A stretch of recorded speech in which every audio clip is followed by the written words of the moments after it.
Muito bem, vocês pediram, eu acho que faz muito sentido. Me explico. Nos últimos meses eu tenho mudado muito a minha maneira de me relacionar aqui com vocês, de me expressar e de trazer os conteúdos, e muito disso tem a ver com uma situação muito simples. Eu mudei. Claro, todos nós mudamos e devemos mudar, afinal a lei da vibração hermetista não foi criada à toa. Ela nasceu da percepção dos primeiros mestres hermetistas sobre a nossa capacidade, se não necessidade, de mudar. Ao longo do tempo, várias pessoas dos mais diferentes lugares deixaram isso claro com frases como "é dos sábios mudar", de Miguel de Cervantes, e "o sábio pode mudar de opinião, o ignorante nunca", de Immanuel Kant. Claro que mudar dá trabalho, muito trabalho. Então, quando chegamos a uma certa idade, a gente desiste de fazer isso e esperamos que o universo se molde ao nosso caráter. Quando a gente é criança, a gente muda o tempo inteiro, mas quando a gente se torna adulto, a gente se esquece como se faz e preferimos seguir uma constante observação de si. Bom, não é sobre isso exatamente que eu quero falar. Quer dizer, não é sobre a mudança em si, mas sim sobre a minha mudança. Eu estava tentando me manter um pouco fora disso, mas ao que parece, tá difícil de entender o que está acontecendo e talvez eu tenha mudado rápido demais. Talvez seja só falta de vontade de algumas pessoas entender, mas enfim, vou tentar explicar tudo o que está acontecendo e para que isso aconteça, a gente vai ter que traçar uma espécie de timeline da minha vida nos últimos 20 anos. Então, vamos começar do começo? Olá, meu nome é Nildo Denani, sou bacharel em artes plásticas, licenciado em design gráfico, médio de Umbanda e convido você a falar um pouco mais sobre a espiritualidade.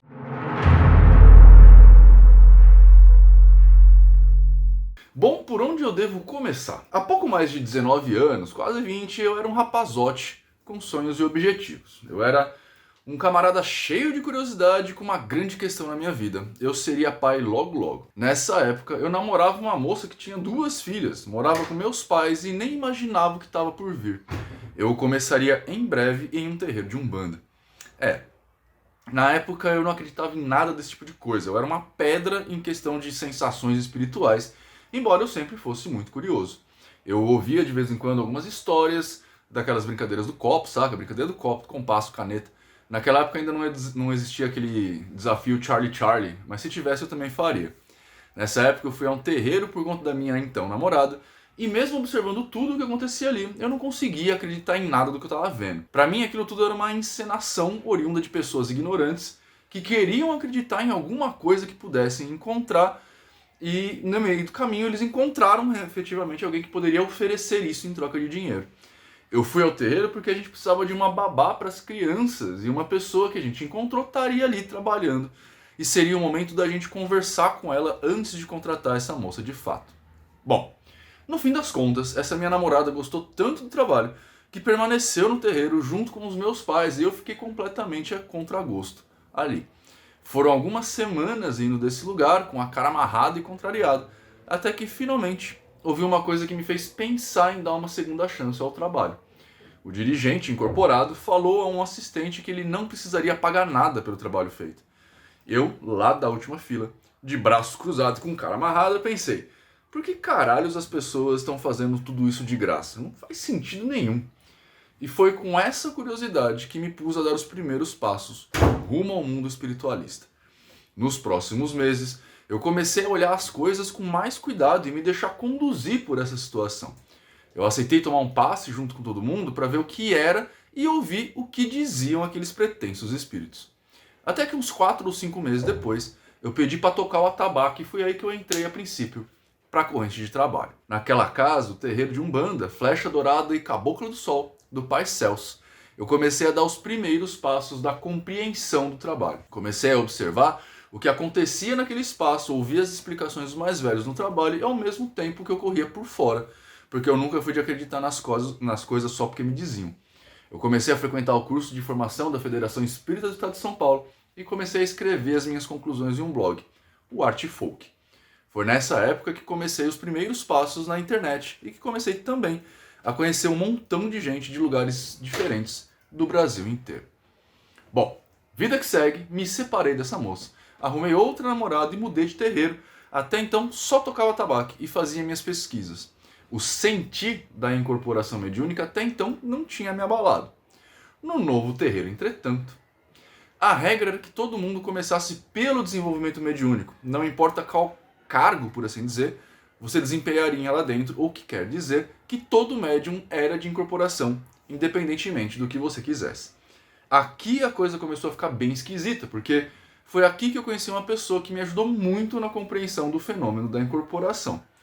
Nessa época e nesse terreiro, a regra era que cada um faria o desenvolvimento mediúnico com o seu médium preferido, por assim dizer. E no meu caso, eu fazia com uma senhora chamada Teca, que depois seria minha madrinha nesse mesmo terreiro de Umbanda. Essa regra só se quebrava em algumas ocasiões especiais, quando o trabalho mediúnico era feito em outro dia, separado, somente para os médiums aprendizes, né, para desenvolvimento mediúnico. Nesses casos, quem fazia desenvolvimento com você era uma pessoa aleatória, e eu tenho uma história bem engraçada para contar sobre isso, que talvez ilustre um pouco do meu caráter cético e inquiridor desde sempre. Em um desses trabalhos de desenvolvimento, eu caí com um senhor que era muito mais alto que eu. Eu me lembro que os meus olhos ficavam meio que na altura do queixo do cara. Ele era muito simpático, era um senhorzinho, conversava bastante com a gente, o que era um problema para o desenvolvimento em si, dado que a regra do terreiro era que não fizéssemos um atendimento. Nós entraríamos, incorporaríamos, sairíamos, e eu estava bem a fim de cumprir isso. Só que o senhor, não. Então ele começou a falar, e o problema não era bem o que ele falava. Essencialmente, o problema é que ele falava cuspindo. E como meus olhos ficavam meio que na altura do queixo do cara, a possibilidade daquela chuva de saliva cair na minha boca era enorme, e isso estava me incomodando muito no terreiro.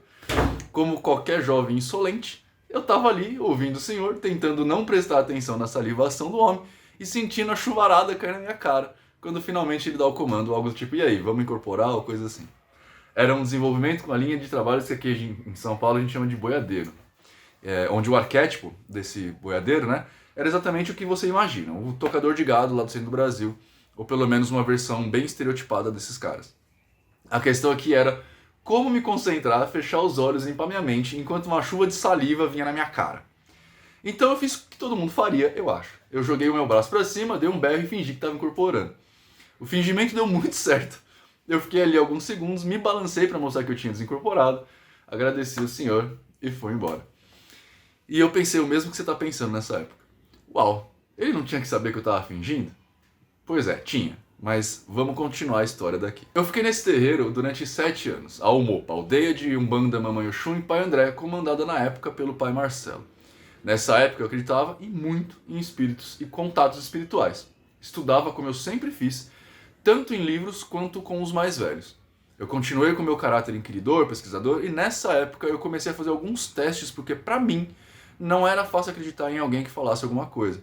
Eu ouvia, guardava, mas sempre tentava ir além. Coloquei o resguardo à prova da forma mais científica que eu consegui. Quando eu estabeleci uma facilidade do contato mediúnico, eu comecei a deixar o resguardo de lado para ver se alterava alguma coisa e descobri que carne, por exemplo, realmente altera a incorporação. Como o nosso trabalho era pela manhã, se eu tivesse comido muita carne na noite anterior, era mais difícil incorporar. Mas não por conta do espírito comunicante ou algum contato, mas sim porque eu ainda estava metabolizando a carne e por isso eu me sentia mais preguiçoso. O sexo na noite anterior também nunca foi problema. Nem com a minha namorada, nem sozinho. E banho de coroa, como a gente chamava na época, também nunca fez nenhuma diferença tomar ou não tomar. Mas uma coisa fazia diferença na verdade. A condição psicológica em que eu me encontrava influenciava muito no que eu sentia na hora. Quando eu estava nervoso, eu tinha tido uma noite ruim, me proporcionava uma má experiência na incorporação. E mais uma coisa, quando eu fui fazer o teste a respeito do banho de ervas, que a gente deveria fazer sempre antes dos trabalhos mediúnicos, eu notei que no início teve diferença. Quando eu não tomava, a coisa parecia ruim. Mas aí eu notei uma coisa, isso acontecia no começo, quando eu me sentia culpado de não ter feito banho, já que eu via minha namorada fazendo e ela era bem regradinha com isso. A minha sensação de estar fazendo errado fazia eu fazer errado, entende? Anota isso aí que isso é importante. Enfim, nessa época eu realmente acreditava em espíritos, mas queria saber mais. Então eu comecei a pesquisar com quem eu podia, qualquer coisa a respeito disso. E foi aí que eu comecei a ser reconhecido pelo Art Folk. Pessoas do mundo todo entraram em contato comigo por conta dos textos e relataram experiências diferentes das que eu tinha. E por minha vez, eu tinha experiências diferentes dos grandes nomes da Umbanda que estavam começando a entrar em alta naquele tempo e expunham suas experiências aqui na internet. Era mais ou menos nessa época que, por exemplo, a Umbanda Sagrada do Saraceni estava ganhando importância. A Umbanda do Arapiaga e alguns outros nomes também começaram a aparecer, por exemplo, no Facebook e em lista de e-mail. Era tudo muito estranho para mim. Eu acreditava em tudo aquilo, mas por que alguns diziam que incorporavam boiadeiras e marinheiras e outros diziam que isso era impossível? Porque naquela época não existiam essas profissões e, portanto, não existiam esses guias e quem incorporava uma boiadeira estaria mistificando ou marmoteando. Eu trabalhava num terreiro onde era normal aparecerem boiadeiras e as pessoas que trabalhavam com elas faziam isso há décadas e ajudavam muita gente. Quem estava certo no fim das contas? Quem eu tinha que ouvir? Quer outro exemplo? Lembra que eu falei do terreiro do Celso, onde eu comecei? Então, lá era pregado que quem tocava tabaco não conseguia incorporar por conta de uma pretensa especialização da pessoa. Também tinha a lenda de que mulheres não poderiam tocar e tudo mais. Só que na Umopa, todos podiam e deveriam incorporar. O mais engraçado é que o Celso, lá no Celso, eu não sentia a menor possibilidade de incorporar. É como se aquilo que era pregado era tão real que eu mal sentia vontade disso. Só que na Umopa, foi como se eu tivesse incorporado a vida inteira. Quem estava certo no fim das contas? Onde eu deveria procurar para entender isso? Nessa época, mais ou menos, um mentor me disse uma coisa que eu nunca esqueci e que hoje em dia eu entendo e que guarda a mais fina neurociência, mas que naquela época era só um ótimo conselho. Se você quer aprender sobre Umbanda, não pesquise sobre a Umbanda. Então, com essa nova linha de raciocínio em mãos, eu comecei a ver um rio infindável de novos conceitos e informações. E como eu já tinha muitos amigos espalhados pelo globo, cada um com sua visão e conceito, eu tinha muitos caminhos para percorrer. Nessa época eu conheci a teosofia e cheguei a participar de alguma coisa em lojas teosóficas no bairro de Santana, aqui em São Paulo. Conheci, portanto, o trabalho de Blavatsky, de Jacob Boehme, e junto com eles de Paracelso, de Emanuel Swedenborg, já conhecia Kardec, já conhecia Edgar Armand. E para entender sobre o passe mediúnico, por exemplo, eu comecei a estudar Franz Mesmer. Eu acabei descobrindo a Fraternidade Branca e com isso alguns livros de Ramatiz, Samael Aun Weor. Eu estava indo para lugares muito amplos e isso se externou nos meus textos. Então eu comecei a ficar ainda mais famoso. E isso, claro, me fez ganhar alguns inimigos. E é daí que vem a história de que eu sou arrogante, treteiro e tudo mais. Porque eu não me segurava só no estudo da Umbanda através de livros dos umbandistas. Eu ampliei meu leque e isso fazia com eu ter cada vez mais perguntas. Então era normal da minha parte colocar em dúvida vários dos ensinamentos de vários daqueles nomes da Umbanda que eu citei. Eu lembro até que uma vez uma dessas pessoas veio falar comigo por e-mail, porque naquela época a gente usava e-mail, sobre um texto específico que eu fiz, onde dizia que o pai de santo, a mãe de santo, o dirigente do terreiro, não era infalível, era só uma pessoa como você e eu, e que ainda era levado pelos vícios de caráter, por exemplo. Confiar cegamente nessas pessoas poderia ser um problema e isso deixou muito mais pessoas bravas comigo. Entretanto, enquanto algumas pessoas começaram a me odiar por fazer esse tipo de pergunta, outras pessoas encontravam respaldo no que eu falava e o meu trabalho começou a crescer ainda mais. Nessa época, os meus textos começaram a servir de muita coisa para muita gente e a ser espalhado por aí, de palestras em terreiros a programas de rádio.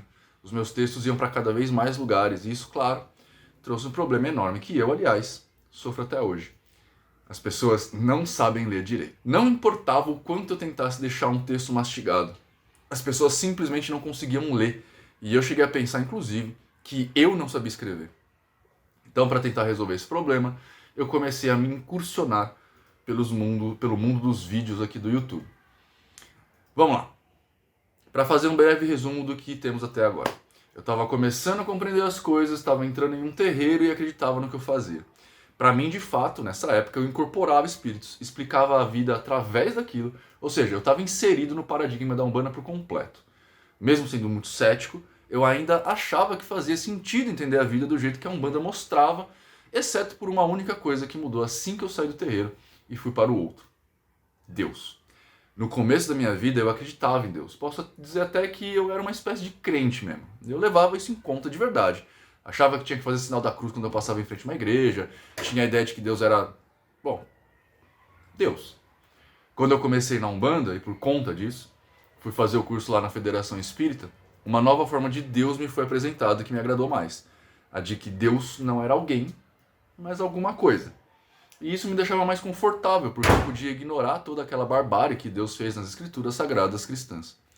Eu comecei a ver a coisa toda como um imenso conto simbólico. E o livro A Gênese, do Kardec, me ajudava a ligar alguns pontos. Quando eu saí do primeiro terreiro e fui para o segundo, Deus perdeu um pouco mais de importância, se tornando uma espécie de coisa que estava ali, fazia suas coisas, mas o que mais importava, na verdade, era o contato direto das entidades com as pessoas. Ou seja, Deus estava suficientemente longe para não fazer diferença entre o que a gente fazia e o que ele, porventura, poderia fazer. Os guias estavam mais próximos e, por conta disso, era eles que eu chamava. Então, livros como o do Alberto Paul da Rui, A Saga dos Capelinos, me ajudaram a criar uma espécie de hierarquia espiritual, onde Deus realmente estaria tão longe que não precisaria de fato existir, mas que faria sentido sua existência. Então aqui eu comecei a ter uma conversa complicada com essa entidade metapoderosa, porque de fato ela não existia como alguém, mas era alguma coisa que de alguma forma tinha criado tudo e mantinha tudo em eterno funcionamento. Ficou confuso para você? Pois é, para mim também. Só que eu não tinha uma explicação melhor, então eu tinha que acreditar de algum jeito nessa questão, dado que ela meio que justificava todo o resto que as pessoas me explicavam e que eu lia nos livros. Então, nesses primeiros anos de espiritualidade, 4 ou 5 primeiros anos, para ser mais preciso, eu estava assim. Deus era uma coisa que mantinha o balanço do universo, por falta de explicação melhor. Os espíritos existiam e nos ajudavam, e eu preferia a figura deles à figura de Deus, já que eles estavam ali do nosso lado, e Deus estava muito longe da gente. Meus testes mostravam que muitas das coisas que defendiam que deveríamos fazer não tinha nenhuma eficácia e não mudavam nada. Vários terreiros funcionavam de formas diferentes, pregavam coisas diferentes, cada uma das pessoas defendia que a sua forma era mais correta, mas todas elas funcionavam no fim das contas. Em um terreiro eu não incorporava porque diziam que eu não deveria, mas no outro incorporavam porque diziam que eu deveria. Na tentativa de entender a Umbanda, comecei a me aventurar fora da Umbanda, e isso me deu pareceres muito diferentes do que quem fala de Umbanda tem. Isso me fez começar a pensar que as respostas que me davam sobre a Umbanda não eram assim tão respostas. E foi aí que a coisa começou a se complicar na minha vida. Mas isso eu conto pra vocês no próximo vídeo. Espero que você tenha uma ótima vida, seja alguém melhor do que foi até agora. Tchau!